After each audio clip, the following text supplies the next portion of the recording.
అబ్రహాము సంతానము 2000 సంవత్సరాల క్రితం యేసు ప్రభు దగ్గరికి వచ్చి వాళ్ళు ఆ మీటింగ్లో కూర్చున్నప్పుడు యేసు ప్రభు వారు అంటారు, కుమారుడు మిమ్మల్ని స్వతంత్రులుగా చేస్తే మీకు నిజంగా స్వాతంత్రం వస్తుందని యేసు ప్రభు వారు చెప్తారు. కుమారుడు ఏం చేయాలి? మిమ్మల్ని స్వతంత్రులుగా చేయాలి మిమ్మల్ని, అప్పుడు మీకు స్వాతంత్రత వస్తుందంటే వారు ఏమంటారో తెలుసా?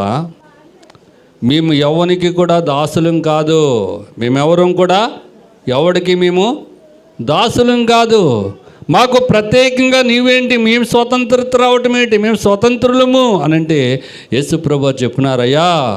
వాళ్ళు అన్నారు, ఇంకో మాట అన్నారు, మేము అబ్రాహాము సంతానము. మేము అబ్రాహాము సంతానం, మేము ఎవరికి దాసులుగా ఉండలేదు అంటే యేసు ప్రభు చెప్పిన మాట ఏంటంటే, పాపము చేసే ప్రతివాడు పాపమునకు దాసుడు. మనమందరం కూడా పాపమునకు దాసులము.